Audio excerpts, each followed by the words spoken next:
nama saya Umi Kalsum, Prodi Ekonomi Syariah, Fakultas Ekonomi dan Bisnis Islam, Institut Parahikmah Indonesia.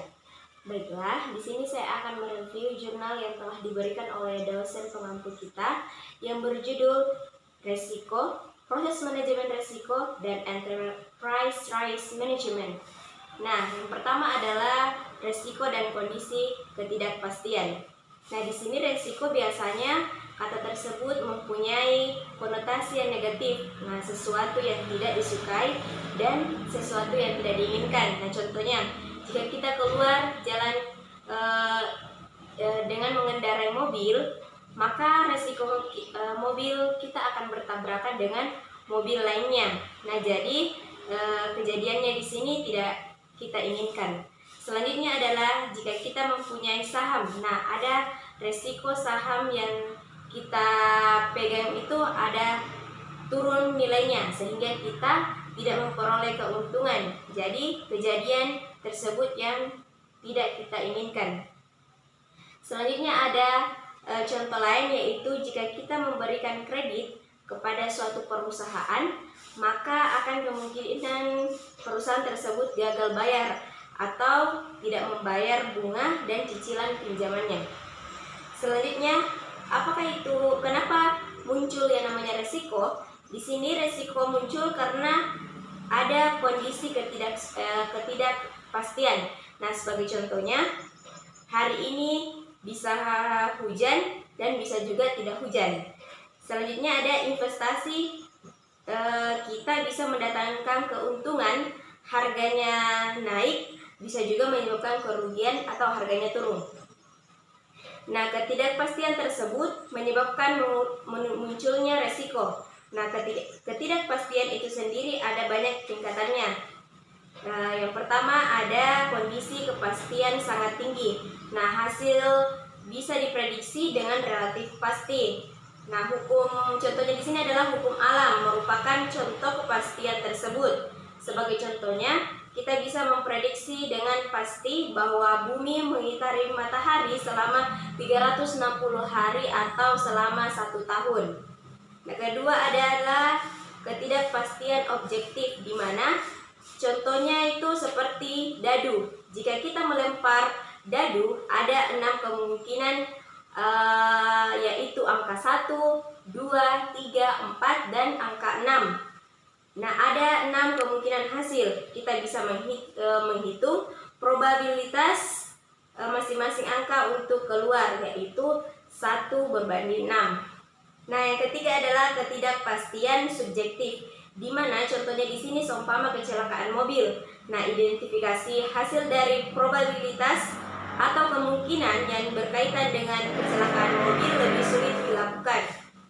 Nah, sebagai contohnya, jika kita pergi keluar dengan mobil, berapa besar probabilitas kita mengalami kecelakaan mobil? Tidak mudah untuk menjawab pertanyaan tersebut. Selanjutnya ada kondisi sangat tidak pasti. Contohnya itu eksplorasi angkasa. Apakah akan bertemu dengan makhluk asing, ataukah menemukan planet yang mirip dengan bumi, atau apa yang akan kita temukan? Nah, sangat sulit untuk memprediksi hal tersebut. Nah, ketidakpastian bisa tercermin dari fluktuasi pergerakan yang tinggi. Nah, semakin tinggi fluktuasi, semakin besar tingkat ketidakpastiannya. Nah, yang kedua ada tipe-tipe resiko. Tipe-tipe resiko di sini terbagi menjadi beberapa bagian. Ya, yang pertama ada resiko murni. Resiko murni di sini di mana kemungkinan kerugian ada, tetapi kemungkinan juga keuntungan tidak ada. Jadi kita membicarakan potensi kerugian untuk risiko tipe ini. Nah, beberapa contoh tipe ini adalah risiko kecelakaan, kebakaran, dan semacamnya. Yang kedua adalah risiko spekulatif, di mana risiko di sini mengharapkan terjadinya kerugian dan juga keuntungan. Nah, potensi kerugian dan keuntungan dibicarakan dalam jenis resiko ini. Nah, adapun contoh tipe resiko ini yaitu usaha bisnis. Nah, di samping kategorisasi murni dan spekulatif, resiko juga bisa dibedakan antara resiko yang dinamis, dan resiko statis. Nah, resiko statis muncul dari kondisi keseimbangan tertentu. Contohnya, resiko terkena petir merupakan resiko yang muncul dari kondisi alam yang tertentu. Yang kedua adalah risiko dinamis, muncul dari perubahan kondisi tersebut. Contohnya itu perubahan kondisi masyarakat, perubahan teknologi, dan munculnya jenis risiko baru. Nah, ada juga risiko juga bisa dikelompokkan ke dalam risiko subjektif dan risiko objektif. Dengan penjelasannya yaitu yang pertama adalah risiko objektif, di mana risiko di sini didasarkan pada observasi parameter yang objektif. Yang kedua, risiko subjektif. Nah, berkaitan dengan persepsi seseorang terhadap risiko. Dengan kata lain, kondisi mental seseorang akan menentukan kesimpulan tinggi rendahnya risiko tersebut. Nah, yang ketiga adalah proses manajemen risiko. Nah, proses manajemen risiko di sini terbagi menjadi 3. Yang pertama ada identifikasi risiko. Di sini identifikasi risiko dilakukan untuk mengidentifikasi risiko-risiko apa saja yang dihadapi oleh suatu organisasi. Banyak risiko yang dihadapi oleh suatu organisasi, mulai dari risiko penyelewangan oleh karyawan, risiko kejatuhan meteor atau komet, dan lainnya. Contohnya adalah kompor ditaruh di dekat penyimpangan minyak tanah. Nah, ada api merupakan sumber risiko. Kompor yang ditaruh di dekatnya, di dekatnya tanah, merupakan kondisi yang meningkatkan terjadinya kecelakaan, bangunan yang bisa terbakar, merupakan exposure yang dihadapi perusahaan. Yang kedua adalah evaluasi dan pengukuran risiko.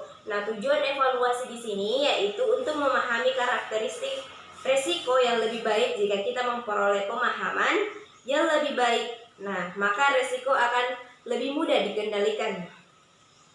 Selanjutnya yaitu contohnya, kita bisa memperkirakan probabilitas atau kemungkinan risiko suatu kejadian jelek terjadi. Dengan probabilitas tersebut kita berusaha mengukur risiko. Yang ketiga adalah pengelolaan risiko. Pengelolaan risiko di sini terbagi menjadi beberapa, ya.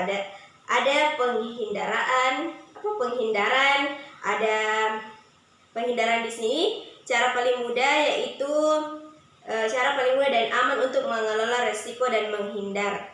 Yang kedua adalah ditahan atau retention, di mana dalam beberapa situasi akan lebih baik jika kita menghadapi sendiri risiko tersebut. Yang ketiga adalah diversifikasi. Di sini artinya menyebar exposure yang kita miliki, sehingga kita terkonsentrasi pada 1 atau 2 exposure saja. Keempat, pengendalian risiko.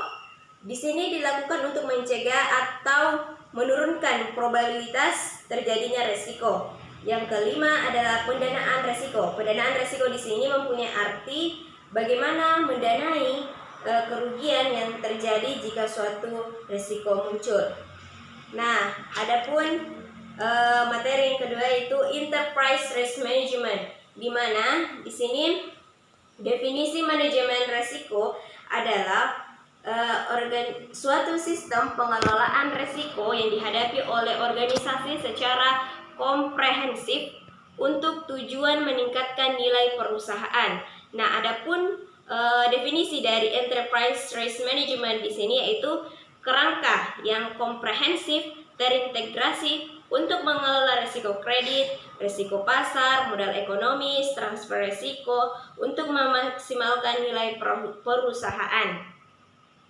Yang bagian kedua adalah elemen manajemen risiko organisasi, yaitu terbagi menjadi 2. Yang pertama adalah prasarana manajemen risiko. Nah, dalam salah satu hal yang paling dikerjakan untuk mempersiapkan manajemen risiko adalah menyiapkan prasarana yang mendukung manajemen risiko, yang meliputi prasarana lunak dan keras.